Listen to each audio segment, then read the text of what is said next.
buenas noches. España es ya la principal puerta de la inmigración que llega a las costas europeas. No lo decimos nosotros, lo constatan los datos de la Organización Internacional de las Migraciones. El número de inmigrantes que han entrado en Europa a través de territorio español y de las costas españolas supera más del 18.000, es decir, supera la cifra de Italia, el país que antes recibía la mayor cantidad de ilegales. Desde esta casa ya lo veníamos anunciando. La política de puertas abiertas y la decisión de Sánchez de acoger a Aquarius ha tenido consecuencias. El efecto llamada. Para aquellos que siguen negando que esto suceda, los datos ponen punto y final a este debate. Tan solo desde junio se han registrado 9.866 llegadas, lo que supone, atención, más llegadas que en los 5 primeros meses de este año. Algo completamente insólito. Más noticias en nuestro sumario.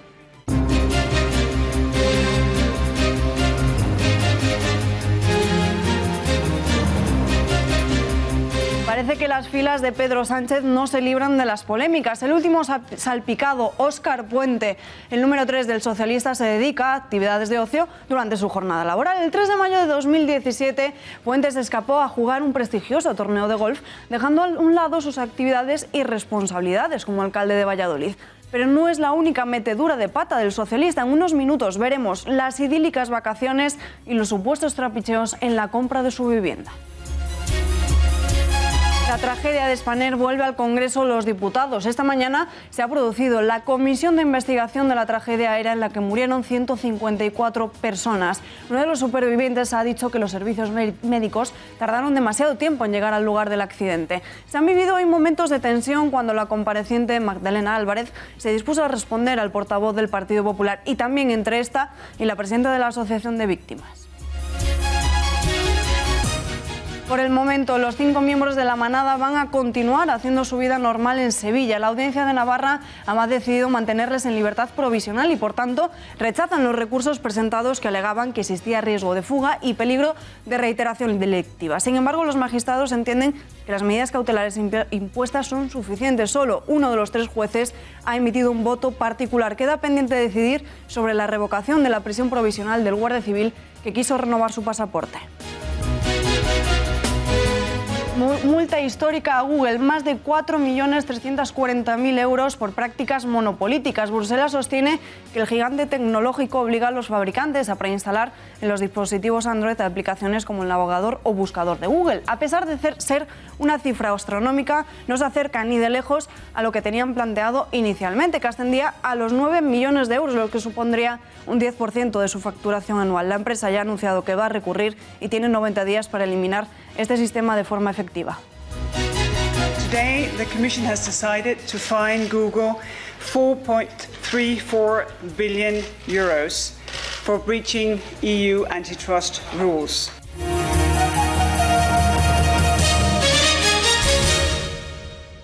Continúa la cuenta atrás, apenas 3 días para conocer al próximo líder popular. El expresidente José María Aznar no se moja, mantiene sus anteriores declaraciones en las que dijo que se iba a mantener al margen y así lo hace al ser preguntado por su apoyo a Casado. Lanza también un dardo envenenado a Zapatero, asegura que no va a hacer lo mismo que él al mostrar preferencias entre uno y otro candidato.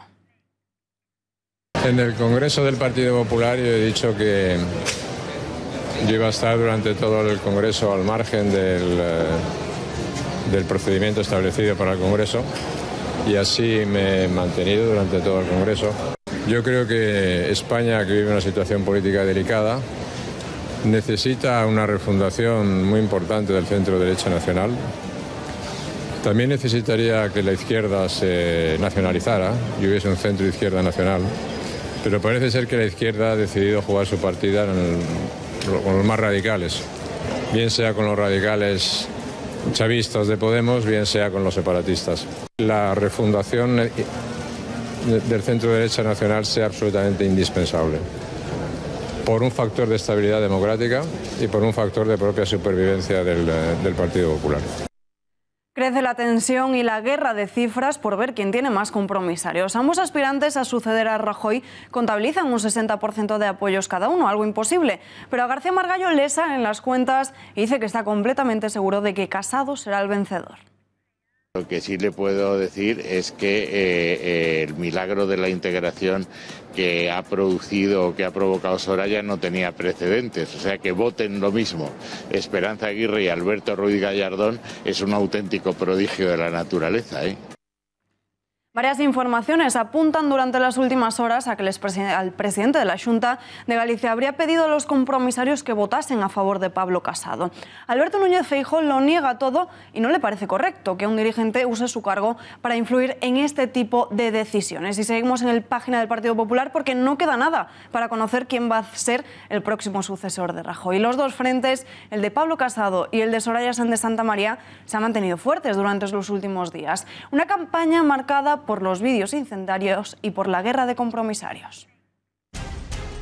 Tan solo quedan 3 días para que sepamos quién de los dos será el próximo dirigente del Partido Popular. Menos de 73 horas que se convertirán en un verdadero infierno de nervios y de jugarretas de última hora si tenemos en cuenta cómo ha transcurrido la campaña esta semana pasada. Y es que cuanto más cerca está el Congreso, más sube la temperatura de las declaraciones de cada candidato.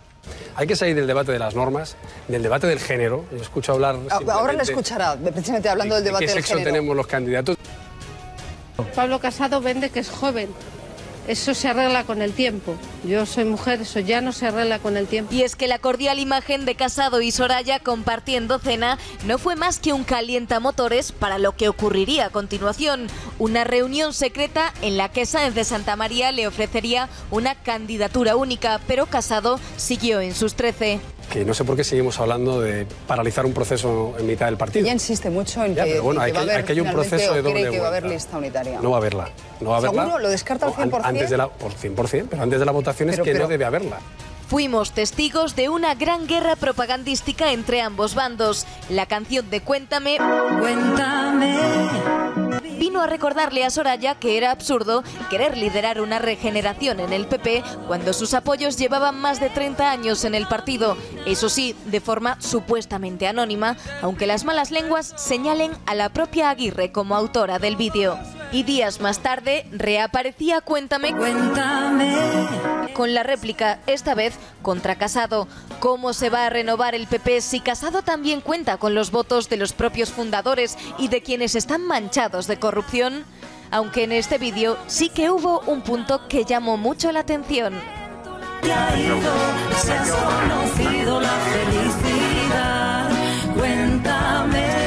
La atención de Soraya, precisamente. Que quien haya hecho ese vídeo me puede meter a mí también dentro de ese vídeo, porque yo también estuve en la boda de Javier Maroto, que es estupendo, como lo es su marido, con el que tengo una estrecha relación. Por tanto, pueden ampliarlo y meterme a mí también en ese vídeo, si les parece bien a sus creadores. Tiempo de opinión. Hablamos de las últimas horas de campaña y de todo lo que puede suceder este sábado en el Congreso Popular con Percival Manglano, concejal del partido en el Ayuntamiento de Madrid. Señor Manglano, muy buenas noches. Hola, buenas noches. Se habla mucho de la guerra de vídeos. Están ambas candidaturas detrás de la elaboración de los mismos. ¿Quién gana con esta pelea en el barro en la que se deja de hablar de ideas? Bueno, yo creo que más que hablar de vídeos, lo que me hubiese gustado esta semana es que hablásemos de un debate. Y lo que he hecho en falta es que haya habido ese debate, que por desgracia no se ha celebrado, porque ya sabemos que Soraya Sáenz de Santamaría no ha querido que se celebre. Pero lo que hubiese tenido que dominar esta semana es precisamente llegar al debate, el debate en sí y la repercusión del debate, porque hubiese sido la ocasión perfecta para contrarrestar, para comparar los programas y las ideas y bueno, la capacidad de cada uno de los candidatos para presidir el Partido Popular, y en ese vacío es donde ha ocupado este lugar los vídeos que, en fin, tampoco es que tengan una trascendencia muy importante y como digo, sobre todo tienen trascendencia en ausencia de un debate, que es lo que creo que de verdad hubiese tenido que tener lugar esta semana. Varias informaciones apuntaban a que Rajoy pidió una candidatura única con Cospedal, con Soraya. ¿Acaso no está Casado capacitado para liderar el Partido Popular? No creo que sea una cuestión de capacitación. Yo lo que creo que es una cuestión de que se integre al mayor número de personas dentro de una candidatura y que esa candidatura, por lo tanto, bueno, pues tenga espacio para que todo el mundo se sienta representado. Pablo Casado lo ha dicho en multitud de ocasiones: si él gana, nadie pierde. Es una forma de que todo el mundo se pueda sentir integrado, y me gustaría destacar el hecho también de que de los 6 candidatos que inicialmente se presentaron a este proceso de primarias del Partido Popular, 5 ahora mismo apoyan la candidatura de Pablo Casado, es decir, Pablo Casado mismo y los otros 4 candidatos que no han pasado a esta segunda ronda con la destacada inclusión de María Dolores de Cospedal. Durante la campaña hemos visto cómo Soraya ha recibido el apoyo de distintos medios y políticos de la izquierda, como es el caso del expresidente Zapatero. ¿Es esta la principal baza que debe jugar Casado? No, tampoco creo que sea esta la principal baza. La repercusión que pueda tener el apoyo de Zapatero yo creo que va a ser mínimo. Las razones por las cuales los compromisarios, entre los que yo me encuentro, van a decidir su voto, le aseguro yo que nada tiene que ver con lo que pueda decir Zapatero. Lo que cuenta de verdad es el proyecto de cada uno de los candidatos, su capacidad para liderar el Partido Popular, sus ideas, su experiencia, en fin, yo creo que eso es lo que se está juzgando en este momento. ¿Qué pasa si gana Soraya Sáenz de Santamaría? ¿Se puede decir que se acaba el partido de ideas y de los valores? Bueno, si gana Soraya significará que la mayoría de los compromisarios han querido que sea Soraya la que lidere el proyecto del Partido Popular y por lo tanto su victoria será, su victoria será legítima. Todo el mundo entenderá que es ella la que debe liderar el Partido Popular y habrá unidad, como es lo que han pedido todos los candidatos que haya, a partir precisamente de que haya resultados. Eso no quita para que unos puedan estar más satisfechos que otros. Yo no les oculto que yo voy a votar a Pablo Casado, prefiero que gane Pablo Casado, pero si la mayoría quiere que gane Soraya, pues nada, habrá ganado Soraya. Señor Manglano, gracias y muy buenas noches. Gracias, buenas noches. Más asuntos. El nerviosismo en Podemos tras la victoria de Teresa Rodríguez en Andalucía es cada vez más que evidente. Así se ha demostrado en el programa de Espejo Público de esta mañana. Atención a cómo insultaba a los tertulianos después de que estos le dijeran que no se le veía muy contento con la victoria de Rodríguez. Más bien parece que tenga ganas de que la señora Rodríguez se pegue un tortazo para entonces volver otra vez. No sé. Dicen, sí, le vamos a apoyar, pero no le veo no le veo mucho entusiasmo. Le falta ardor en ese guerrero, apoyo, ¿no? Bueno, me hago cargo de sus opiniones. Yo a ustedes no les veo muy inteligentes, pero tampoco, por favor, creo que haya que opinar sobre... Señor Echenique, bueno, le voy a pedir respeto. Si se juzga mi ardor... Señor Echenique, aquí nadie a usted le ha faltado el respeto. Por favor, No le hemos insultado. Si los tertulianos se permiten juzgar mi ardor, yo me permito juzgar su inteligencia. No es lo mismo. Por favor, Jesús. O sea, retire usted lo que ha dicho. No, la ignorancia es atrevida, déjalo. No. Yo pido a los tertulianos que se abstengan de juzgar pues mi actitud o mi tono emocional. Si no le gusta, no conceda entrevistas. Entonces, usted nos ha descalificado y nosotros hemos dado una opinión. Bueno. Son dos cosas diferentes. Pedro Sánchez se comprometió ayer, martes, a exhumar los restos de Franco del Valle de los Caídos en un breve espacio de tiempo. Según el diario El Mundo, fuentes del Ejecutivo habrían confirmado que se ha llegado a un acuerdo con la familia Franco. Este periódico señala que sus herederos no se oponen a la exhumación, aunque aún están pendientes de definir los detalles, sobre todo el cuándo, el dónde se trasladará y cómo. No obstante, miembros de la familia continúan negándolo. Desde el Gobierno marcan la fecha en el calendario y miran hacia finales de verano. Sí, será a lo largo del verano, final del verano, en cuanto que tengamos todos los elementos concatenados. Piense que hay que hacer incluso pequeñas cosas, como un pequeño permiso de obra para poder mover el espacio en el que esa obra se tiene que hacer para trabajar. Es decir, hay muchas cosas, pero repito, lo importante es que 40 años después celebramos nuestra Constitución, la plenitud de la democracia española, y lo tenemos que hacer con la dignidad correspondiente. Profundizamos en el ámbito jurídico de este asunto con el abogado penalista Juan Gonzalo Ospina. Tenemos conexión en directo con él. Señor Ospina, muy buenas noches. Buenas noches. ¿Qué puede hacer el Gobierno si tanto la Abadía del Valle como la propia familia de los Franco se opone a la exhumación? ¿Estaría el Ejecutivo incurriendo en una ilegalidad? La gestión de la abadía, con la ley en la mano, atañe a la Iglesia, según los acuerdos que existen con la misma desde hace bastantes años. Por lo tanto, se podrían oponer a la exhumación del cadáver. Por su parte, la familia Franco podría mostrar también su oposición conforme a la legalidad que existe actualmente.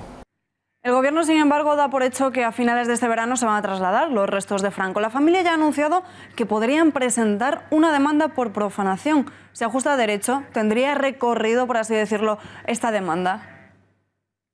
En el momento que exista una decisión administrativa que acuerde la modificación o el traslado de los restos del Francisco Franco del Valle de los Caídos, la familia podrá acudir a los tribunales por la vía administrativa con un recurso contencioso administrativo solicitando con una medida cautelarísima que la misma se detenga y quedando tal orden en suspenso, y también se podría, si la misma lo decide, acudir a la vía penal si en su caso entienden que existe un delito de profanación. El Valle de los Caídos pertenece a Patrimonio Nacional. ¿Hay algún tipo de conflicto con el Gobierno y con la Iglesia respecto a las competencias del mismo? En principio no debe de existir ningún conflicto entre Patrimonio Nacional y la Iglesia. Lo que existe en esta situación concreta es que el Valle de los Caídos está siendo sufragado, cuidado, con cargo a fondos públicos y efectivamente es titularidad de Patrimonio Nacional. La basílica, en donde se encuentran los restos de Francisco Franco, la gestión está asignada a la Iglesia y por lo tanto existe ahí la controversia entre el Estado y la Iglesia. Señor Ospina, gracias por disipar dudas en torno a este asunto y buenas noches. Buenas noches. Hoy, 18 de julio, se cumplen 82 años del inicio de la Guerra Civil. Tal día como hoy, Franco sublevaba al ejército de África y trasladaba el golpe contra el Frente Popular a la península. Tal día como hoy, hace 82 años, el general Francisco Franco se subleva al mando del Ejército de África. Es el comienzo de una larga guerra civil que se prolonga durante 3 años y en la que intervienen mediante ayuda militar potencias europeas como la Unión Soviética, Alemania o Italia. El golpe de los militares es secundado por gran parte de la población española, a la que le resulta más peligroso no sublevarse que hacerlo. Para entonces, el gobierno del Frente Popular, en el poder desde febrero gracias a unas elecciones que no respetan la legalidad, es incapaz de mantener el orden público. Las huelgas y los asesinatos de carácter político se suceden en toda España. Y no solo eso, en la madrugada del 13 de julio el exministro de Hacienda y diputado de Renovación Española, José Calvo Sotelo, es asesinado por un grupo de pistoleros entre los que se encuentran escoltas del dirigente del PSOE, Indalecio Prieto. Este episodio es la gota que colma el vaso de la paciencia de Franco, hasta entonces reticente a sumarse a la sublevación que desde hace meses planea desde Pamplona el general Emilio Mola. Franco, destinado en Canarias, viaja en avión hasta Melilla para sublevar al ejército de África el día 17. Un día después, la sublevación se extiende a la península, donde sin embargo el golpe contra el gobierno del Frente Popular resulta un fracaso. El control de las principales ciudades como Madrid, Barcelona, Valencia o Bilbao siguen leales a la Segunda República. La única rebelde es Sevilla, ciudad que el teniente general Queipo de Llano controla en apenas 2 días. El golpe fracasa y la Segunda República parece tener la situación bajo control. Pero contra todo pronóstico, 3 años después, los sublevados logran ganar la guerra. Hablamos de esta efeméride con Pedro Corral, concejal popular en el Ayuntamiento de Madrid y autor además del libro sobre la Guerra Civil Desertores. Señor Corral, buenas noches. Buenas noches. ¿Por qué el de los desertores es uno de los episodios menos conocidos de la guerra? Bueno, lo primero que quiero explicar es dónde estamos. Estamos en la línea de frente de la batalla de Madrid, en el Parque del Oeste. Aquí hay unos fortines todavía que permanecen de entonces, desde el final de la guerra. Y bueno, la pregunta es ¿por qué los desertores han quedado entre los capítulos olvidados de la Guerra Civil? Pues porque la visión de la Guerra Civil sigue todavía dominada por las versiones propagandísticas que uno y otro bando circularon a lo largo de la guerra. Visiones del entusiasmo de cada zona por defender la causa de su respectivo bando. Pero eso no es cierto, eso queda absolutamente desmentido con las cifras de movilización de reclutas en uno y otro bando, donde respondía apenas la mitad de los llamados a filas. Eso en un bando y en otro. De 5 millones de españoles potencialmente movilizables por los dos bandos, al final los dos ejércitos solo sumaron 2,5 millones. Quiere decir que 1 de cada 2 españoles encontró la manera de no empuñar el fusil contra sus hermanos.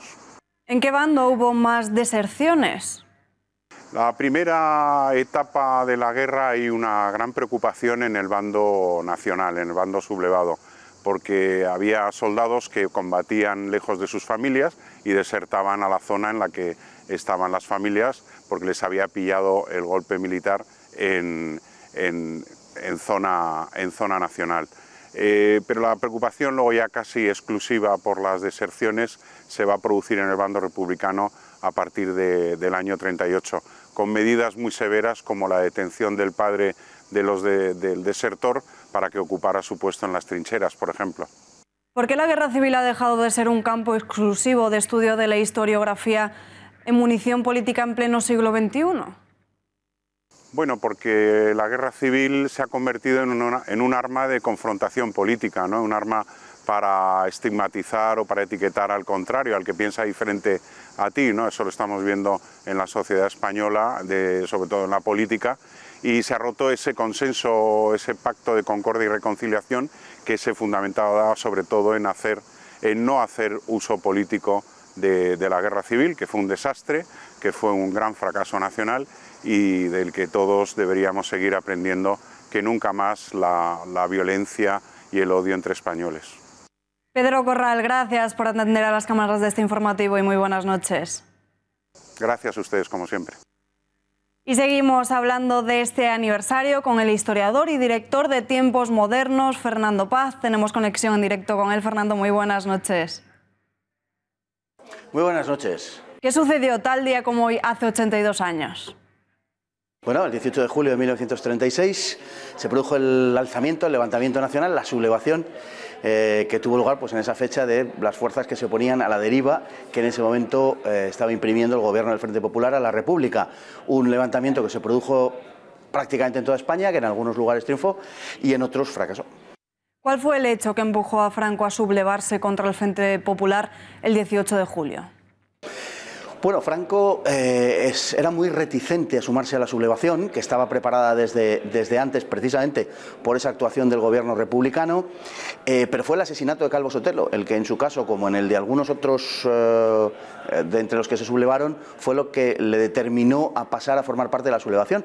Recordemos que a Franco, antes de esa fecha, por su renuencia a sumarse a esa sublevación, se le conocía como Miss Canarias 1936, porque se hacía rogar para pasar a las filas de los conspiradores. Pero fue aquella demostración vívida y palpable de lo que era el gobierno del Frente Popular, donde no había hacienda ni vida que estuvieran seguras, incluyendo a la del jefe de la oposición, lo que le determinó, como digo, a participar como militar más prestigioso en ese momento de España, a participar en la rebelión, en el alzamiento del 36. Tras fracasar el golpe y que ninguna de las principales potencias europeas lo secundara, ¿cómo fue posible que finalmente los nacionales ganaran la guerra? Bueno, desde temprana fecha, tanto los nacionales como los republicanos se dirigieron a distintos países europeos a los que creían más afines.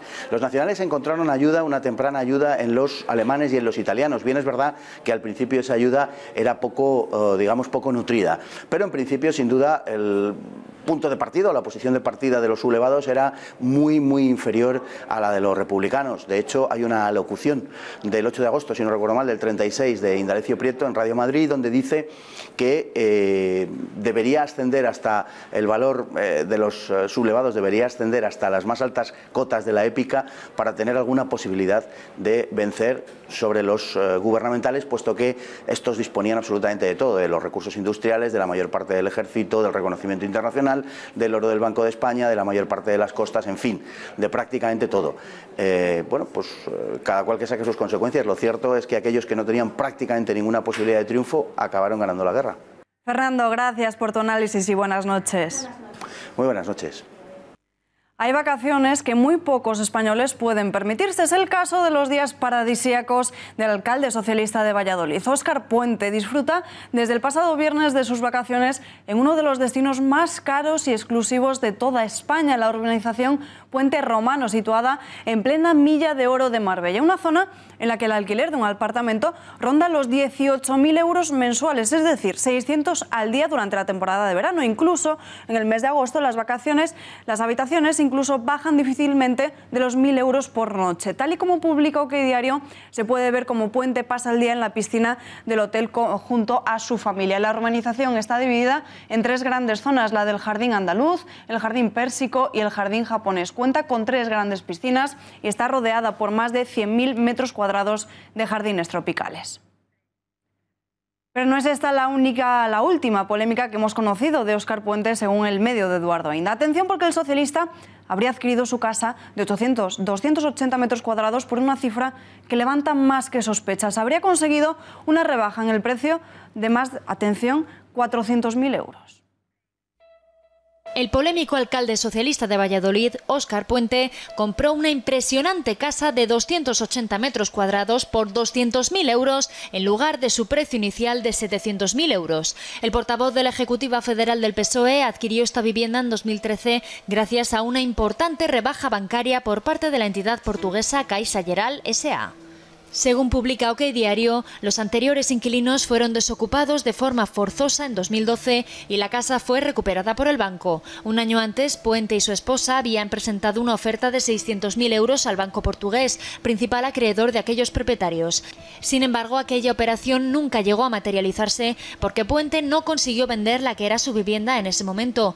Desalojados los anteriores propietarios y sin ningún comprador, el banco optó entonces por sacar el piso a subasta pública con una tasación de 724.000 euros. Al no concurrir postor alguno, la entidad bancaria realizó entonces una rebaja de 434.000 euros, de la que ahora sí se beneficiaron Óscar Puente y su mujer. El matrimonio consiguió la vivienda por un precio de ganga, en torno a 200.000 euros, en comparación con los mismos pisos y ubicación. Puente justificó por entonces la adquisición de su casa argumentando que la entidad bancaria había realizado una tasación más realista que la inicial. Como muchos otros bancos, Caixa Geral hizo una tasación más realista que era la mitad de la inicial. Yo me hice con el piso de carambola a través de una inmobiliaria de Medina del Campo, después de que una señora presentara una señal y luego se retiró. Me enteré y ofrecí lo mismo. Una carambola que ahora vuelve a explotarle al portavoz de la Ejecutiva del PSOE. Pero parece que Óscar Puente no es el único que se ve salpicado por informaciones publicadas por los medios de comunicación. Y es que las filas de Pedro Sánchez no hacen más que causar controversia. El ministro de Cultura, José Guirao, cedió gratis un local de 600 metros a la socia de la mujer de González condenada por las Black. Nuevas sospechas sobre el ejecutivo de Pedro Sánchez. El ministro de Cultura, José Guirao, cedió gratis una biblioteca a una condenada en el caso de las tarjetas Black. La beneficiada fue la Fundación Familiar de Carmen Cafranga, a la que se le impuso una pena de 1 año y 8 meses de prisión. Dicha fundación obtuvo en 2012 la cesión gratuita de una antigua biblioteca de la obra social Caja Madrid en el marco del Plan de Cesión de Espacios. Este proyecto fue aprobado por el Consejo de Administración de la Caja, para el que ella misma trabajaba, y fue ejecutado por la sociedad Gecesa, de la que el ministro era administrador único. José Guirao ostentaba el cargo de director general de la Fundación Especial Caja Madrid desde enero de 2013 y era administrador único de Gecesa desde junio de 2014. Sin embargo, a pesar de la condena a Carmen Cafranga, no revocó la cesión gratuita del local a su fundación familiar. Varias plataformas vecinales reclaman que el edificio, que ahora sirve como una oficina de la Fundación de Carmen Cafranga, sea devuelto para darle el uso de biblioteca inicial y que se termine así esta extraña cesión. Después de conocer las medidas que Pedro Sánchez quiere imponer en España, hoy el ministro de Ciencia, Pedro Duque, asegura que se van a mirar a las empresas en los próximos presupuestos generales. Tenemos un problema de adecuación entre el modo de ayudas, sobre todo en créditos, y lo que las empresas necesitan. Eso desde luego que lo estamos mirando para ver en los próximos presupuestos, pues a adecuarlo mejor. Quizás haya que utilizar pues otros elementos. Analizamos los impuestos y medidas económicas que pretende imponer Sánchez con el economista Juan Carlos Bermejo. Le saludamos ya, señor Bermejo. Muy buenas noches. Hola, muy buenas noches. ¿Cuánto se va a recaudar con los nuevos impuestos y a cuánto podría ascender el coste de los españoles de llevar a cabo sus medidas?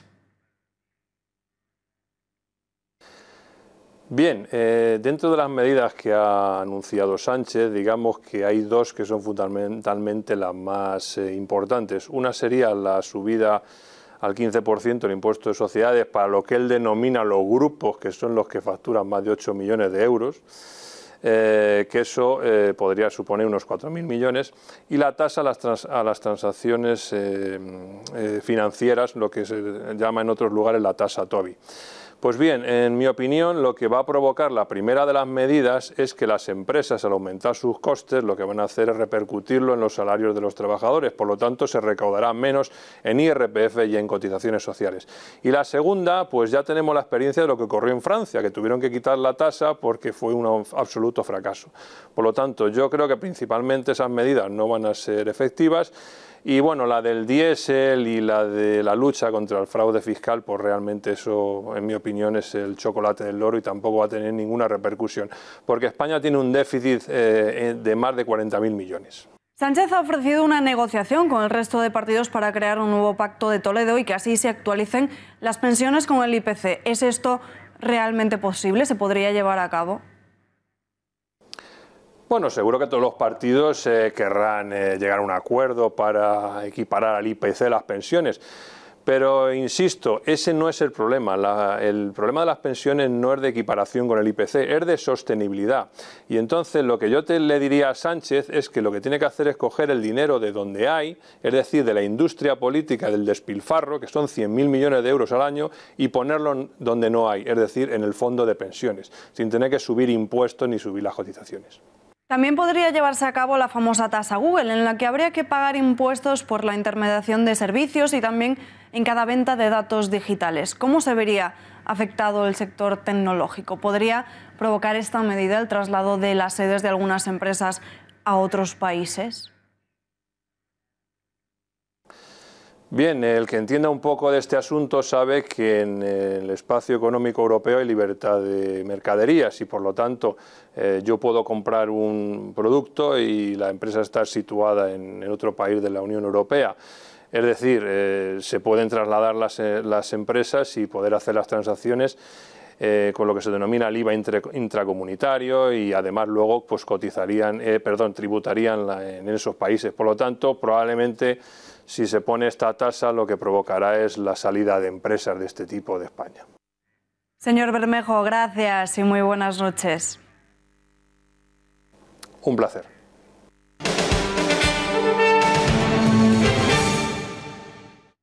Ruptura en el bando independentista catalán, negativa de Junts per Catalunya para sustituir a Carles Puigdemont por otro diputado. En aplicación del auto del Tribunal Supremo ha llevado al presidente del Parlamento, a Roger Torrent, a desconvocar el pleno que hoy iba a celebrarse. Probablemente la Cámara no va a acoger una nueva sesión hasta septiembre. El Supremo ordenó suspender como parlamentarios al expresidente y a los cabecillas del procés encarcelados. Junts per Cat y Esquerra estaban de acuerdo en sustituir al resto de diputados procesados y delegar su voto en otros parlamentarios, pero la lista de Puigdemont finalmente se ha negado a que esta fórmula siga adelante.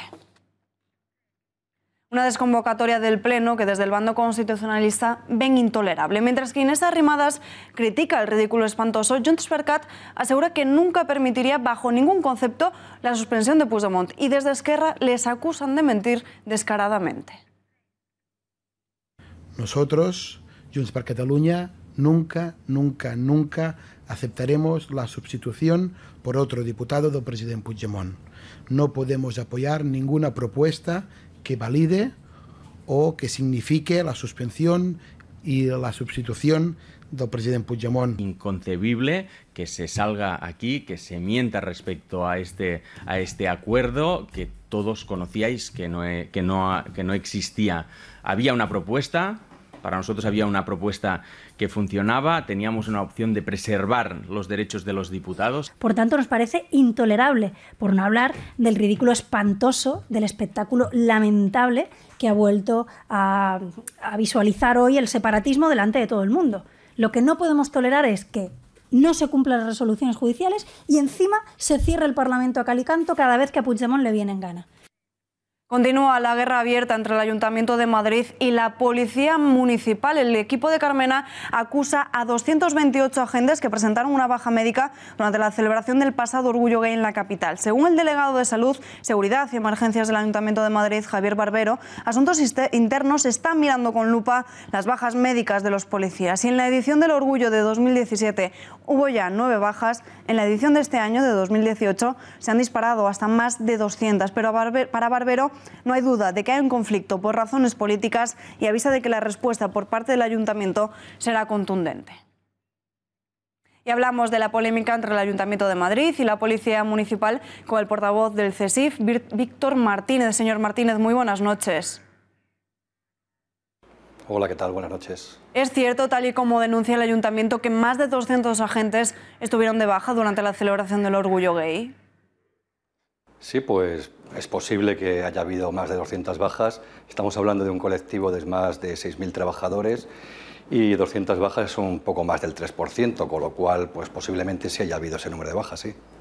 El delegado de Seguridad del Ayuntamiento, Javier Barbero, ha señalado que todo se debe a un conflicto de razones políticas. ¿Hay realmente un problema político?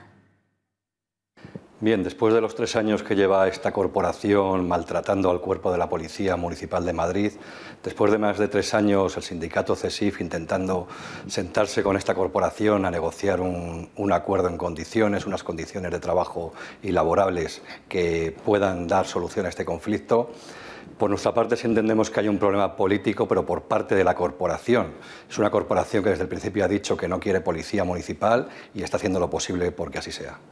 Barbero además ha amenazado con acciones penales. ¿Temen también sanciones contra los políticos, contra los policías, de que haya posibles acciones judiciales? Bien, efectivamente hemos tenido conocimiento que el señor Barbero parece que va a denunciar ante la Fiscalía todas estas bajas.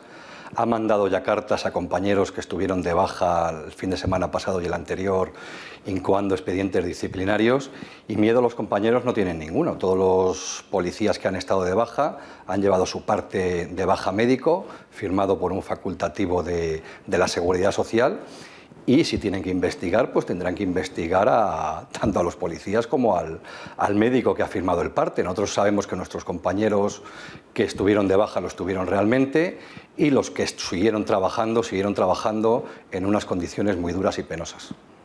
El Ayuntamiento niega que otras zonas de Madrid ajenas al orgullo gay se quedarán sin efectivos policiales. ¿Fue realmente así? Bien, miente el Ayuntamiento y miente la corporación, puesto que hubo distritos que todo su turno de tarde se trasladó a la zona del Orgullo Gay y el del Mad Cool. Hubo por la tarde, pues hubo unidades que solo hubo un coche patrulla o ninguno, con lo cual no es cierto. Hubo, porque tenemos las órdenes de trabajo y tuvieron que ir de los distritos de la zona pues de Moratalá, de Vallecas Villa, Vallecas Puente, a trabajar a estas zonas, con lo cual sí hubo desprotección de estos. Señor Martínez, gracias y muy buenas noches. Muchas gracias a vosotros. Los miembros de la manada continuarán en libertad provisional. Así lo ha decidido la Audiencia de Navarra, que rechaza los recursos presentados. En ellos se rechazaba la puesta en libertad de los 5 integrantes de la manada, alegando que existía riesgo de fuga, peligro de reiteración delictiva y que las penas acordadas en 9 años de prisión podrían verse aumentadas a raíz de los recursos interpuestos contra la sentencia del pasado 26 de abril. Sin embargo, los magistrados entienden que las medidas cautelares son suficientes para evitar este tipo de peligros. Solo uno de los 3 jueces mostró en su día su oposición a que saliesen en libertad y esta vez también ha vuelto a emitir un voto particular.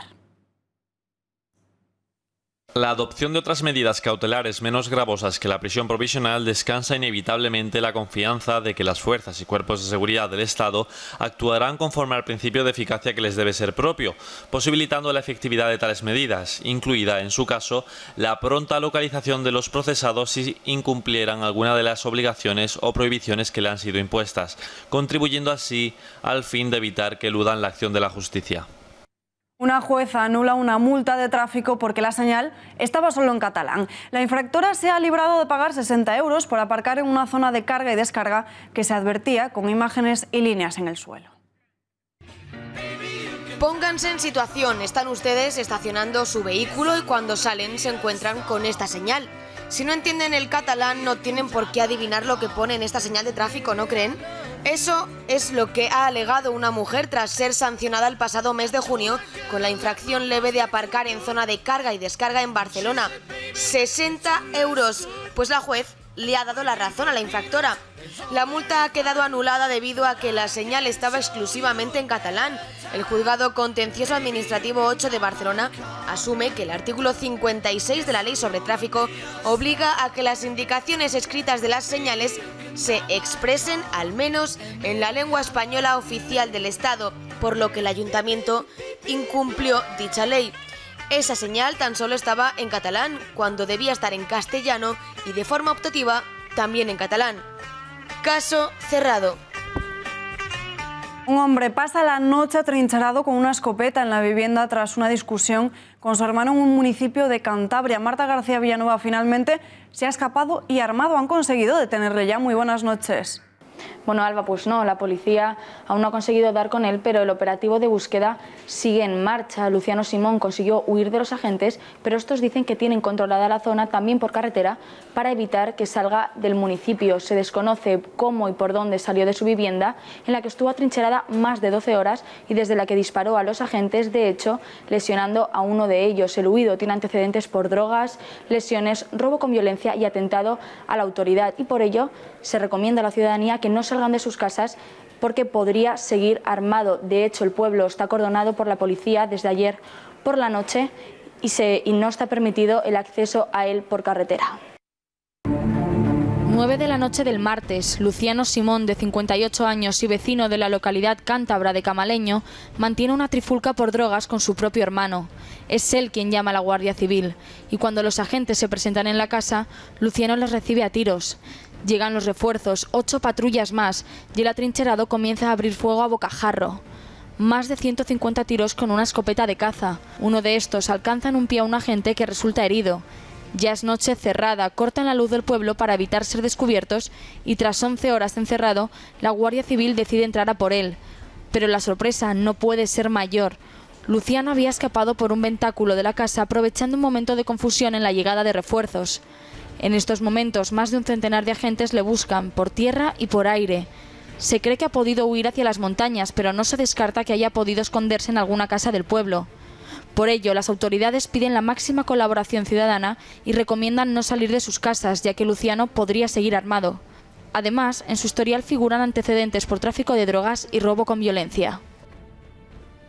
Temeridad en pleno casco urbano ante el asombro de automovilistas y peatones en la ciudad de Vigo. Un conductor circuló marcha atrás durante casi 5 minutos y varios kilómetros en pleno centro, desde la calle Coruña hasta al menos la zona del estadio de Balaídos. Estas imágenes fueron grabadas por el móvil de otro vehículo mientras seguía su recorrido. El vídeo se ha hecho viral a través de las redes sociales y la policía local de Vigo abrió inmediatamente una investigación para tratar de localizar al conductor y aplicarle la sanción correspondiente. Los agentes localizaron al conductor, que no fue detenido, pero se le practicaron pruebas de alcohol y drogas, dando positivo en esta última.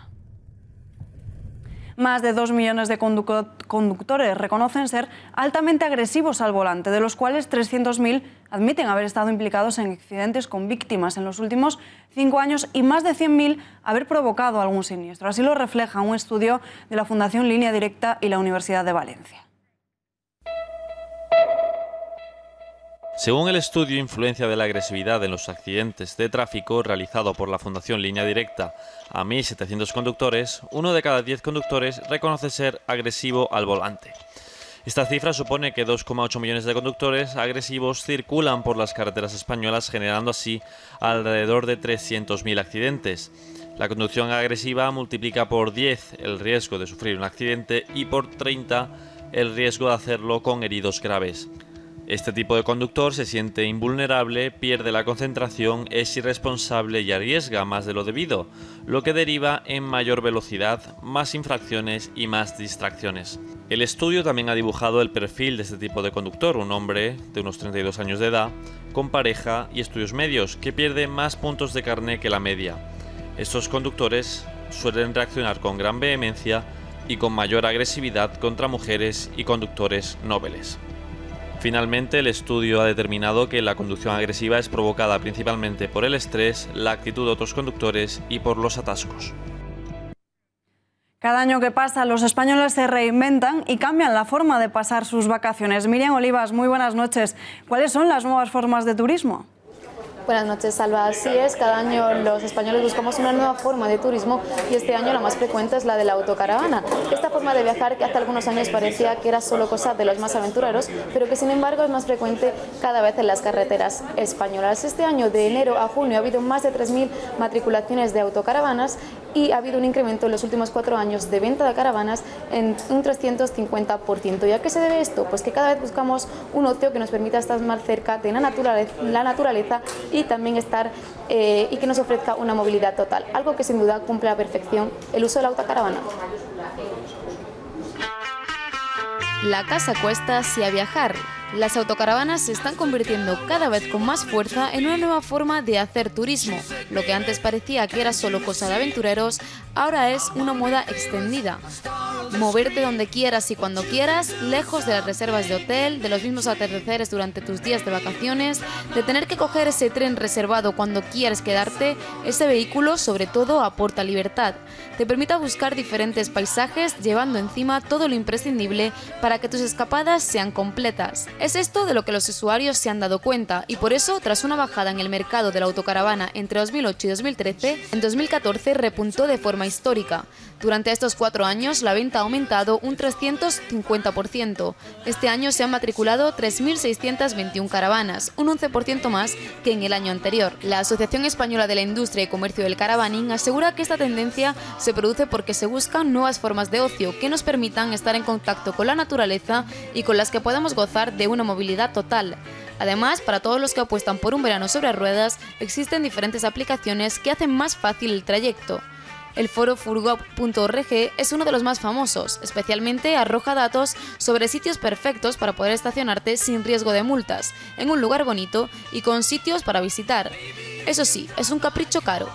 Las autocaravanas pueden costar desde 43.000 euros a 200.000, aunque seguramente si hiciéramos cuentas sobre todo lo que gastamos en un hotel cerca de la playa, nos pueda salir más a cuenta un viaje sobre ruedas. Aunque esta forma de viaje, como todas, va sobre gustos, pero lo que sí nos dicen los datos es que a cada vez más personas les está gustando esta nueva forma de hacer turismo. Bueno, y no solo nosotros sufrimos el calor de verano, también los animales. Un ejemplo de ello es este oso que van a ver ahora mismo en sus pantallas, que se ha pegado un buen chapuzón en una piscina de una urbanización de Los Ángeles, en Estados Unidos. Se baña tranquilamente y hasta incluso se relaja sentándose en los escalones de piedra de la piscina. No es la primera vez que se ve a un animal de este tipo en una piscina.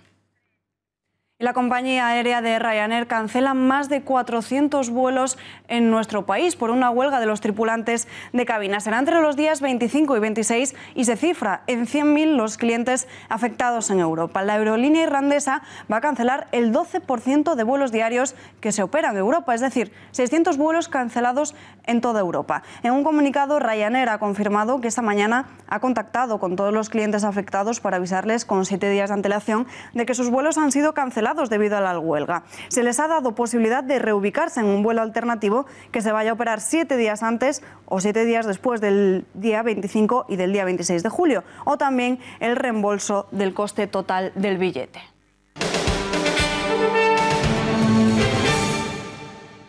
En página internacional, Francia crea una unidad para perseguir a los radicalizados tras salir de prisión. Tiene todos los detalles en nuestra redacción de informativos, Miguel Gutiérrez. Miguel, ¿en qué va a consistir esta célula? Muy buenas noches, cuéntanos. Buenas noches, Alba. El terrorismo yihadista ha actuado en numerosas ocasiones y ha derramado mucha sangre en Francia, por lo que el gobierno francés ha tomado medidas de bastante calado, como la creación de esta unidad que se dedicará a perseguir y a realizar un seguimiento de los presos yihadistas que están en las cárceles francesas y aquellos que han sido radicalizados en la cárcel, ya que saldrán un total de 450 entre los años 2018 y 2019 a la calle, la mayoría de los cuales, por cierto, estaban encarcelados por haber trasladado combatientes a los campos de batalla de Irak y de Siria. También se creará una Fiscalía Nacional Antiterrorista que se encargue en exclusiva de estos asuntos. Miguel, gracias y muy buenas noches. Show peligroso. La erupción del volcán Kilauea atrae todos los días a centenares de turistas. Una explosión de lava impactó contra un barco turístico y ha dejado 23 heridos. Uno de ellos se encuentra en estado grave. La embarcación realizaba un tour de lava, es decir, una excursión en la que permiten a los visitantes poder visualizar la zona en la que la lava toca el mar. 13 fueron llevados al hospital y 10 tratadas en el mismo puerto. El Kilauea es un volcán de los más activos del mundo e hizo erupción el pasado 3 de mayo, forzando la evacuación de miles de personas y destruyendo cientos de estructuras. Defensa Civil informa más temprano que una de las fisuras continúa todavía en erupción. Y los niños rescatados de la cueva de Tailandia han recibido hoy el alta médica. A su salida del hospital han dado una rueda de prensa conjunta con una duración de 45 minutos. Fue preparada con anterioridad con preguntas presentadas de antemano y aprobadas por el equipo de médicos y psicólogos que atiende a los jóvenes. Estos han contado cómo fue el momento en que los rescatistas llegaron por primera vez. Todos temieron por sus vidas. En ese momento supimos que nos habíamos quedado atrapados, pero no sabíamos si estaba subiendo el agua o no. Sabíamos que desde ahí y con la ayuda de las cuerdas podíamos salir, pero había barro y roca debajo del agua. Escuchamos a alguien hablar en las rocas, esperaron, escucharon y no pudieron creer que hubiera alguien ahí diciendo algo más allá de la cueva. Nos sorprendimos porque el buceador no era tailandés. Fue un momento de milagro. Nos dijeron que subiésemos a las rocas más altas y le preguntamos cuántos días nos íbamos a tener que quedar aquí y dijeron 10 días. En ese momento nuestros cerebros estaban funcionando muy lentos y se nos había olvidado todo de matemáticas.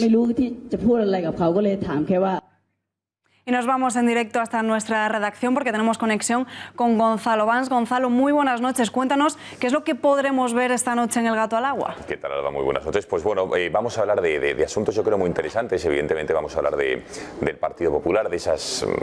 A día de hoy ya quedan 48 horas para que dé comienzo el Congreso. Hoy nos han contado fuentes del PP que el Congreso supuestamente se iba a cocinar y a decidir el mismísimo viernes. Lo que pasa es que por dar, digamos, una despedida un tanto más digna a Mariano Rajoy, se ha trasladado al sábado las votaciones y los discursos, o el discurso de quien vaya a ser el ganador. Con lo cual el viernes no se sabrá nada, el viernes Rajoy hará un discurso delante de todos los compromisarios y será el viernes donde a primera hora de la mañana tomará la palabra, entiendo que Pablo Casado, porque fue el segundo en las primarias, después Soraya Sáenz de Santamaría. A las 11 comenzará la votación. Fíjense, en el Partido Popular van a madrugar. En torno a 12 y cuarto se cerrarán, digamos, ya las urnas para que esos 3.100 compromisarios puedan votar, y en torno a la 1 y cuarto de la tarde la presidenta de este Congreso, que no es ni más ni menos que Ana Pastor, dará, digamos, el nombre del ganador. Lo contaremos todo y muchos más asuntos esta noche en El Gato al Agua. Interesantísimo, sin duda. Gracias, Gonzalo. Buenas noches, Alba. Y nosotros nos despedimos ya, se nos ha terminado el tiempo. Volvemos mañana a las 8:30 con más información. Mientras tanto, les dejamos con el tiempo. Que tengan una buena noche. Hasta mañana.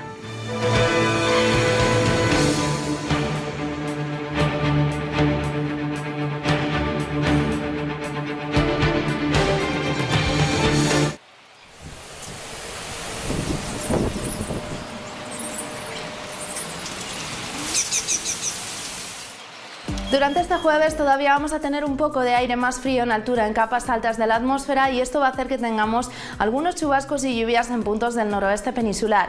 Esperamos precipitaciones en Galicia, en Asturias, se irán extendiendo a lo largo del día a áreas del Cantábrico. Por la tarde, de hecho, pueden ser algo más intensas en áreas del Cantábrico más oriental y también pueden darse en puntos del noroeste de Castilla y León. Crecerán algunas nubes de evolución en áreas del norte peninsular, pero en el resto, ya lo veis, ambiente soleado no solo en la península, sino también en el archipiélago balear. En las Islas Canarias esperamos algunas nubes al norte de las islas de mayor relieve, pero sin ninguna consecuencia.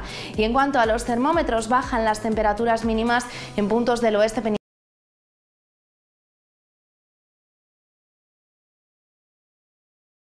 En Galicia, en puntos del noroeste, y suben en áreas del Mediterráneo, donde estaremos por encima de los 30 grados. Mucho calor en el Valle del Ebro, allí temperaturas que pueden estar en los 36 grados, de hecho tenemos aviso de nivel amarillo, y también calor en Andalucía, con máximas que en Granada pueden llegar a alcanzar hasta 38 grados. Con este cielo despejado y estas temperaturas nos apetece más que nunca ir a la playa, pero siempre con precaución, y por ello os recomendamos que os descarguéis